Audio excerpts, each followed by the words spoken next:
ನೋಡು, ನಾನು ಹೇಳೋ ಕಂಡೀಷನ್ ಕೇಳು. ಅಪ್ಪ ಅಮ್ಮನ ಬಲವಂತಕ್ಕೋಸ್ಕರ ನಾನು ನಿನ್ ಪಿಕ್ಚರ್ ಕರ್ಕೊಂಡು ಹೋಗ್ತಾ ಇದ್ದೀನಿ. ಅದನ್ನೇ ನೀನ್ ತಪ್ಪಾಗಿ ತಿಳ್ಕೊಂಡು ನಾನು ನಿನಗೆ ತಗ್ಗಿದ್ದೀನಿ ಅಂತ ತಿಳ್ಕೊಬೇಡ, ಗೊತ್ತಾಯ್ತಾ? ಸರಿ, ಗೊತ್ತಾಯ್ತು. ಜೊತೆಲೆ ಬರ್ದೆ 10 ಅಡಿ ದೂರ ಬಾ. ಅಲ್ಲ, ಅದು ಚೆನ್ನಾಗಿರುತ್ತಾ? ಚೆನ್ನಾಗಿರುತ್ತೋ ಇಲ್ವೋ ನಂಗೆ ಗೊತ್ತಿಲ್ಲ. ನಾನು ಕೋಪಕ್ಕೆ ಮಾತ್ರ ಗುರಿ ಆಗ್ಬೇಡ. ಸರಿ, ಈಗ ನೀವು ಮುಂದೆ ಹೋಗ್ತೀರಾ ಇಲ್ಲ ನಾನು ಮುಂದೆ ಹೋಗ್ಲೋ? ನೀನ್ ಮುಂದೆ ಹೋದ್ರೆ ಬೇಕಂತ ಹಿಂತಿರುಗಿ ನೋಡಿ ನನ್ನ ಮನಸ್ಸನ್ನ ಬದಲಾಯಿಸ್ಬಿಡ್ತೀಯ. ಅದೆಲ್ಲ ನನ್ನ ಹತ್ರ ನಡೆಯೋದಿಲ್ಲ. ನಾನೇ ಮುಂದೆ ಹೋಗ್ತೀನಿ.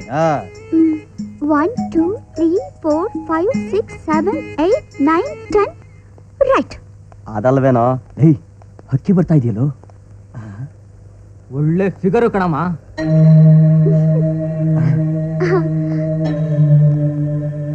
ಒಳ್ಳೆ ಟೊಮೊಟೊ ತರ ಇದ್ದಾಳಲ್ಲೋ, ಟ್ರೈ ಮಾಡಲು.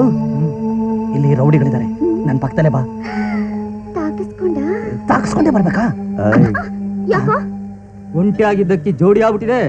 ಏನ್ ಮರಿ ಸೆಟಪ್ಪ? ಏನಂದೆ? ಸೆಟಪ್ ಅಂತೀಯ?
ರೀ, ಏನ್ರಿ?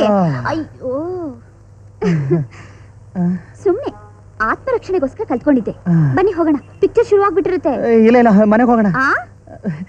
ಇಲ್ಲ ಇಲ್ಲ, ಸಿನಿಮಾಕ್ಕೆ ಹೋಗೋಣ. ಬನ್ನಿ ಹೋಗೋಣ.